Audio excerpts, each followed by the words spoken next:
Hello साथियों, नमस्कार। आप सभी को आज एसएससी सीजीएल परीक्षा 2024 का 26 सितंबर का फर्स्ट शिफ्ट का एग्जाम खत्म हो गया है। तो दोस्तों, इस वीडियो में हम लोग फर्स्ट शिफ्ट के आधार पर जीके के मोस्ट इंपोर्टेंट क्वेश्चन का प्रैक्टिस करेंगे। मैथ आज किस टॉपिक से कितना क्वेश्चन आया, रीजनिंग किस टॉपिक से ज़्यादा पूछी गई, इंग्लिश में कौन कौन से क्वेश्चन किस टॉपिक से पूछे गए थे, सब कुछ इस वीडियो में कंप्लीट एनालिसिस करने वाले हैं। तो साथियों, अगर आपका एग्जाम सेकंड और थर्ड शिफ्ट में होने वाला है तो इस वीडियो को पूरा देखिएगा। इस वीडियो में हम आपको मोस्ट इंपोर्टेंट क्वेश्चन का प्रैक्टिस कराने वाले हैं जो आगे के शिफ्टों के लिए इंपॉर्टेंट है। अगर साथ ही आप लोग एसएससी सीजीएल से रिलेटेड पल की अपडेट लेना चाहते हैं तो चैनल को साथ ही सब्सक्राइब जरूर कीजिएगा। और साथ ही हम लोग देखेंगे कि आज के अंतिम दिन का साथ ही लेवल कैसा था। तो आइए हम लोग बिना देरी के स्टार्ट करते हैं आज के पहले क्वेश्चन से। पहला क्वेश्चन है साथी कि प्रसिद्ध नर्तक मुगल कमलिनी अस्थाना और नलिनी अस्थाना को 2022 में किस नृत्य शैली के लिए पद्मश्री से सम्मानित किया गया था।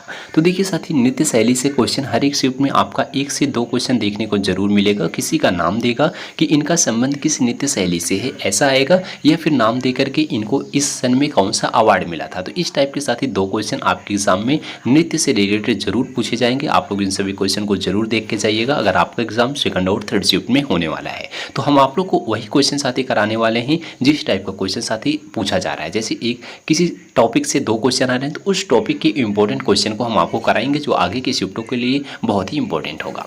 अगर देखिए मुगल कमलिनी की बात किया जाए, मुगल कमलिनी अस्थाना और नलिनी अस्थाना को 2022 में कौन सा नृत्य जो है, किस नृत्य के लिए इन्हें पद्मश्री से सम्मानित किया गया था। तो याद रखिएगा, कथक नृत्य शैली के लिए इन्हें जो है पद्मश्री से सम्मानित किया गया था साथी। नेक्स्ट क्वेश्चन है कि 36वें राष्ट्रीय खेल में सबसे ज़्यादा पदक किस राज्य ने जीता है।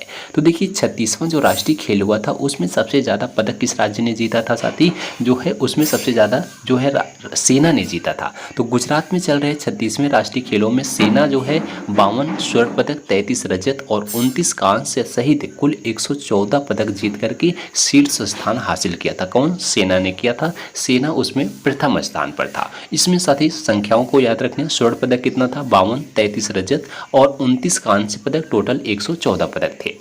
नेक्स्ट क्वेश्चन, बिरजू महाराज किस नृत्य शैली से संबंधित हैं। देखिए नृत्य का क्वेश्चन है तो याद रखना, बिरजू महाराज की बात किया जाए, पंडित बिरजू महाराज कथक नृत्य शैली के लिए प्रसिद्ध नर्तक हैं। तो कथक इसका करेक्ट आंसर होगा, क्योंकि साथ ही ये सभी इंपॉर्टेंट क्वेश्चन है, एसएससी सीजीएल के एग्जाम में पूछे गए क्वेश्चन है।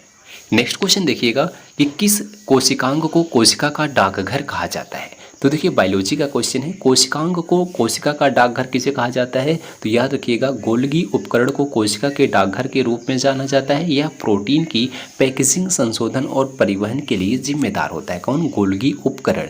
तो गोल्गी उपकरण को जो है कोशिकांग को कोशिका का डाकघर कहा जाता है। नेक्स्ट क्वेश्चन है, उस्ताद अली खान का संबंध किस वाद्य यंत्र से है। तो वाद्य यंत्र के हर एक शिफ्ट में साथ ही क्वेश्चन आएगा, आप लोग याद रखना, उस्ताद अली खान का संबंध किस वाद्य यंत्र से है। क्वेश्चन इंपॉर्टेंट है, तो याद रखिएगा, उस्ताद अली अकबर खान साथ ही जाने माने सरोद वादक एवं हिंदुस्तानी शास्त्रीय संगीत के साधक थे। तो इनका संबंध किससे था साथी? सरोद से था। सरोद इसका करेक्ट आंसर होगा। नेक्स्ट क्वेश्चन, यूरोपीय चैंपियन लीग खेलने वाली पहली महिला फुटबॉल खिलाड़ी कौन थी। तो देखिए यूरोपीय चैंपियन लीग खेलने वाली पहली महिला फुटबॉल खिलाड़ी की बात करें तो भारत की पहली महिला फुटबॉलर मनीषा कल्याण यूरोप में लीग का खिताब जीतने वाली पहली भारतीय महिला बनी थी। तो कौन बना था? मनीषा कल्याण। इनका साथ ही नाम याद रखना। नेक्स्ट क्वेश्चन है, ग्रुप का 13 का 113वां तत्व पूछा गया है। तो ग्रुप 13 का साथ ही 113वां तत्व कौन सा है? याद रखना, निहोनियम एक सिंथेटिक रासायनिक तत्व है जिसका प्रतीक NH और परमाणु संख्या 113 होता है। तो 113 किसका होता है? निहोनियम का होता है, साथ ही इसको याद रखना। नेक्स्ट क्वेश्चन है, 2011 जनगणना के अनुसार भारत में सर्वाधिक शहरी जनसंख्या वाला राज्य कौन सा है। तो आप सबको पता होगा, 2011 जनगणना के अनुसार भारत में सर्वाधिक जनसंख्या वाला जो राज्य है वो महाराष्ट्र में सबसे ज़्यादा आबादी है। तो महाराष्ट्र है, उत्तर प्रदेश भी है, साथ ही इसको याद रखिएगा। नेक्स्ट क्वेश्चन है, 6 से 14 वर्ष के बच्चों के लिए शिक्षा का अधिकार किस अनुच्छेद में है। तो 6 से 14 वर्ष के बच्चों के लिए शिक्षा का अधिकार किस में है? अनुच्छेद 21A में है। तो अनुच्छेद 21A भाग 3 के माध्यम से 86वें संशोधन विधेयक में 6 से 14 साल के सभी बच्चों को मुफ्त अनिवार्य शिक्षा के लिए अधिकार को मौलिक अधिकार माना गया था। तो किस अनुच्छेद में है? अनुच्छेद 21A भाग 3 में है साथी। नेक्स्ट क्वेश्चन है कि राजा रेड्डी और राधा रेड्डी किस नृत्य से संबंधित है। तो देखिए राजा रेड्डी और राधा रेड्डी साथ ही पूछा जा सकता है, इंपॉर्टेंट क्वेश्चन है। इनका संबंध किससे है, तो कुचिपुड़ी से है। तो याद रखिएगा कुचिपुड़ी किस राज्य का नृत्य है साथी, तो आंध्र प्रदेश का है, इसको भी याद रखना। नेक्स्ट क्वेश्चन है पखावज वाद्य यंत्र का उपयोग किस शास्त्रीय नृत्य में किया जाता है। तो पखावज का जो है उपयोग साथी ओडिसी नृत्य में किया जाता है। नेक्स्ट क्वेश्चन है तोताराम शर्मा किस वाद्य यंत्र से संबंधित हैं। तो तोताराम शर्मा किस वाद्य यंत्र से संबंधित हैं, ये पखावज से संबंधित हैं। तो पखावज इसका करेक्ट आंसर होगा। अगला क्वेश्चन है कि खरीफ की फसलें कौन सी हैं। ऐसा भी क्वेश्चन साथ ही आता है कि इनमें से कौन सी फसलें खरीफ की हैं। तो याद रखना खरीफ सीजन की प्रमुख नकदी फसलों में साथ ही धान आता है, मक्का, ज्वार, बाजरा, मूंग, मूंगफली, गन्ना, सोयाबीन, उड़द, तुअर, कुल्थी, जूट, सन, कपास, ये सभी जो नाम है साथी ये खरीफ की फसलें हैं। तो खरीफ की फसलें में इनका नाम याद रखिएगा। इनमें से कोई सा ऑप्शन हो सकता है। खरीफ के अलावा साथी आप लोग रबी की फसलें, खरीफ की फसलें, जायद की फसलें, इनके नाम भी याद रखना साथी। यहाँ से भी क्वेश्चन पूछा जा रहा है। नेक्स्ट क्वेश्चन है सिम्बेक्स युद्धाभ्यास भारत में कहाँ हुआ था। तो देखिए सिम्बेक्स युद्धाभ्यास की बात करें भारत में कहाँ हुआ, किसके बीच हुआ था, ये कब हुआ था। तो आपको बता दें भारतीय नौसेना विशाखापत्तनम में 26 से 30 अक्टूबर 2022 तक सिंगापुर भारत द्विपक्षीय अभ्यास सिम्बेक्स के 29वें संस्करण की मेजबानी किया था। तो कहाँ हुआ था साथी, विशाखापत्तनम में हुआ था। कब हुआ था, 26 से 30 अक्टूबर 2022 के बीच में हुआ था। क्वेश्चन आएगा कि सिम्बेक्स युद्धाभ्यास किन दो देशों के बीच होता है। तो सिंगापुर और भारत के बीच होता है। नेक्स्ट क्वेश्चन देखिएगा मनिका बत्रा ने 2022 में किस गेम में पेडलर अवार्ड जीता था। देखिए साथी मनिका बत्रा का भी जो पहले एग्जाम हुआ था एसएससी सीजीएल का शुरू में, तो उसमें डायरेक्ट क्वेश्चन आया था मनिका बत्रा का संबंध किस खेल से है। तो टेबल टेनिस इसका करेक्ट आंसर था। तो आपको डायरेक्ट साथी खिलाड़ी का नाम दिया जा रहा है, खिलाड़ी का नाम दे करके उनको खेल पूछा जाएगा ये किस खेल से संबंधित है। तो यहाँ से एक क्वेश्चन हर एक शिफ्ट में पूछा जा रहा है। तो मनिका बत्रा की बात करें तो टेबल टेनिस से इनका संबंध है। नेक्स्ट क्वेश्चन है हरमनप्रीत सिंह किस खेल से संबंधित हैं। तो हरमनप्रीत की बात करें तो इनका संबंध जो है हॉकी से है। पुरुष हॉकी विश्व कप 2023 के लिए भारतीय हॉकी टीम के कप्तान जो है हरमनप्रीत सिंह थे। नेक्स्ट क्वेश्चन है शाहनामा किसने लिखा था। तो शाहनामा की बात करें, शाहनामा फारसी भाषा एक महाग्रंथ है जिसके रचयिता फिरदौसी हैं। तो फिरदौसी ने किसकी रचना की थी, शाहनामा की रचना की थी साथियों, याद रखिएगा। नेक्स्ट क्वेश्चन है कि अमेरिका के संविधान से क्या लिया गया है। मोस्ट इंपोर्टेंट क्वेश्चन है, कुछ भी दे देगा साथी। मौलिक अधिकार किस देश के संविधान से लिया गया है, या फिर न्यायिक पुनर्विलोकन किस देश से लिया गया है, संविधान की सर्वोच्चता किस देश से लिया गया है। इस तरीके से क्वेश्चन पूछा जाता है साथी। तो याद रखना अमेरिका के संविधान से क्या क्या चीज़ें ली गई हैं। तो मौलिक अधिकार, न्यायिक पुनर्विलोकन, संविधान की सर्वोच्चता, न्यायपालिका की स्वतंत्रता, निर्वाचित राष्ट्रपति एवं उस पर महाभियोग, उपराष्ट्रपति, उच्चतम एवं उच्च न्यायालयों के न्यायाधीशों को हटाने की विधि एवं वित्तीय आपात, न्यायपालिका की स्वतंत्रता को संयुक्त राज्य अमेरिका से लिया गया है। तो इसको आप लोग याद रखिएगा। नेक्स्ट क्वेश्चन है कि मोपिन डांस किस राज्य से संबंधित है। तो देखिए मोपिन डांस की बात करें, अरुणाचल प्रदेश की गालो जनजाति का त्यौहार मोपिन हर साल अप्रैल में मनाया जाता है। तो मोपिन डांस किस राज्य से है, तो अरुणाचल प्रदेश करेक्ट होगा। किस जनजाति के द्वारा किया जाता है, तो गालो जनजाति के द्वारा किया जाता है। नेक्स्ट क्वेश्चन 2011 जनगणना के अनुसार पुरुषों की साक्षरता दर कितनी थी। तो देखिए 2011 के अनुसार अगर हम बात करें पुरुषों की साक्षरता दर जो थी 82.14 और महिलाओं की साक्षरता दर 65.46 थी। तो दोनों को याद रखिएगा साथी। इसके अलावा पूछा जाएगा सबसे साक्षर जो है राज्य कौन सा है। तो सबसे साक्षर राज्य जो है साथी वो केरल है, तो इसको भी याद रखना। और सबसे असाक्षर यानी साक्षरता में सबसे कम किस राज्य की है, तो याद रखना बिहार है। तो सबसे कम साक्षर राज्य बिहार है। अगर वहीं पूछा जाए सबसे साक्षर केंद्र शासित प्रदेश तो लक्षद्वीप है साथी, इसको भी याद रखिएगा। नेक्स्ट क्वेश्चन है वीर सावरकर ने 1904 में किसका गठन किया था। तो वीर सावरकर ने 1904 में साथी अभिनव भारत सोसाइटी की स्थापना किया था। तो इन्होंने अभिनव भारत सोसाइटी नामक एक भूमिगत सोसाइटी की स्थापना किया था 1904 में। नेक्स्ट क्वेश्चन है व्यापार करने का अधिकार किस अनुच्छेद में है। तो आर्टिकल का 2 क्वेश्चन आ रहा है साथी, इसको भी देख लीजिएगा। व्यापार करने के अधिकार की अगर बात करें, संविधान का अनुच्छेद 19G किसी भी पेशे का अभ्यास करने या कोई वृत्ति व्यापार व्यवसाय करने का अधिकार प्रदान करता है। तो कौन सा अधिकार है वो साथी, व्यापार करने का अधिकार किस अनुच्छेद में, अनुच्छेद 19G में है। नेक्स्ट क्वेश्चन देखिएगा नाटी डांस किस राज्य में किया जाता है। नाटी डांस की बात करें, नाटी एक प्रसिद्ध लोक नृत्य है। यह नृत्य हिमाचल प्रदेश और उत्तराखंड के प्रांतीय संस्कृति से विशेष रूप से जुड़ा हुआ है। तो हिमाचल प्रदेश इसका करेक्ट होगा। नेक्स्ट क्वेश्चन है मंजू भार्गवी किससे संबंधित है। मंजू भार्गवी की बात करें साथी, मंजू भार्गवी एक भारतीय अभिनेत्री और डांसर हैं जिन्हें इनके तेलुगु भाषा में बनी फिल्म शंकर भरन 1979 और नयकुडु विनयकुडु 1980 में अपने अभिनय के लिए इन्हें जाना जाता है साथी।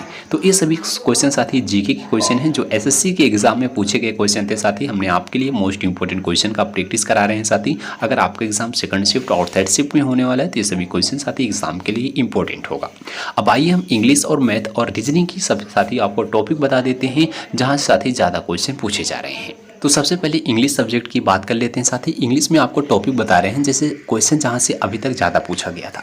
जैसे क्लोज टेस्ट है साथी, हर एक शिफ्ट में आपको 5 क्वेश्चन पूछा जा रहा था। अगर आप लोग क्लोज टेस्ट के सभी क्वेश्चन को साथी अच्छे से करना चाहते हैं तो आप लोग एग्जाम से पहले कम से कम साथी 4 से 5 प्रैक्टिस सेट जरूर करके जाइएगा क्लोज टेस्ट का। क्लोज टेस्ट का जहाँ से भी अभी आप लोग प्रैक्टिस कर रहे होंगे, ऑनलाइन टेस्ट या फिर ऑफलाइन मॉक टेस्ट लगाते होंगे, उसके साथ ही आप लोग 4-5 सिर्फ क्लोज टेस्ट आप लोग प्रैक्टिस करके जाइएगा। 4-5 अगर करके जाएंगे तब आपको एक आइडिया लगेगा साथ ही किस तरीके से क्वेश्चन का आंसर फाइंड किया जाता है। तो आप लोग इस पर ज़्यादा से ज़्यादा प्रैक्टिस करके जाइएगा तब, क्योंकि आप क्वेश्चन जो साथी पूछा जा रहा है एग्जाम में उसका लेवल साथी मॉडरेट से टफ लेवल का जो क्लोज टेस्ट है उसका है। इसलिए अगर आप मॉक टेस्ट में साथी 3-4 क्वेश्चन सही करते होंगे एग्जाम में साथी तब आप 2-3 क्वेश्चन सही कर पाएंगे, क्योंकि उसका लेवल थोड़ा सा हार्ड आ रहा है। इसलिए अगर आप जितना ज़्यादा प्रैक्टिस इसकी करके जाएंगे उतना क्वेश्चन आप सही कर पाएंगे। तो इसलिए क्लोज टेस्ट के साथ ही आप लोग प्रैक्टिस करके जाइएगा। यहाँ से आपके 5 क्वेश्चन क्योंकि इसमें से देखने को मिलता है, अगर आप 5 क्वेश्चन सही साथ ही गलत करेंगे तो आपको यहाँ से इंग्लिश में बहुत कम नंबर देखने को मिलेगा। इसलिए आप लोग इसको जरूर सही करना साथी। 5 क्वेश्चन आएगा। कॉमन एरर से साथी 3 क्वेश्चन आ रहा है, इस पर आप लोग प्रैक्टिस करके जाइएगा। एरर फाइंड करना होगा। फिल इन द ब्लैंक से साथ ही 2 क्वेश्चन पूछा जा रहा है। स्पेलिंग मिस्टेक के आप लोग वर्डों को पढ़ के जाइएगा। वर्ड देखा आपको साथी, उसमें पूछेगा कौन सा करेक्ट है कौन सा इनकरेक्ट है। तो 2 क्वेश्चन आ रहा है। वॉइस यानी एक्टिव पैसिव से साथ ही 2 क्वेश्चन पूछे जा रहे हैं। नरेशन से साथ ही 1 क्वेश्चन पूछा जा रहा है। सिनोनिम से बात करें ओकैब में तो 2 क्वेश्चन आ रहे हैं। एंटोनिम से 2 क्वेश्चन आ रहे हैं। किसी शिफ्ट में साथ ही दोनों को मिलाकर के जो है 5 क्वेश्चन भी आ रहा है, किसी की संख्या 3 हो जाती है। 1 वर्ड सब्स्टिट्यूशन के साथ ही 1 क्वेश्चन पूछे जा रहे हैं और इडियम फ्रेजेस के साथ ही 1 क्वेश्चन आ रहे हैं। तो इंग्लिश के आप लोग इन सब टॉपिक को तैयार कर लेना, यहाँ से क्वेश्चन पूछे जा रहे हैं। अगर हम लेवल की बात करें टोटल तो इंग्लिश का लेवल साथ ही ईजी से मॉडरेट है, थोड़ा सा वही पैसेज है। आप लोग अगर पैसेज कर लेते हैं तो बाकी लेवल आपका ईजी से मॉडरेट आ रहा है, तो आप सभी क्वेश्चन को आराम से कर सकते हैं। उसके बाद मैथ की बात कर लेते हैं। तो इसमें साथ ही आपका नंबर सिस्टम है। नंबर सिस्टम में साथ ही आपका 1 क्वेश्चन आ रहा है। सिंप्लीफिकेशन से साथ ही 2 क्वेश्चन पूछे जा रहे हैं।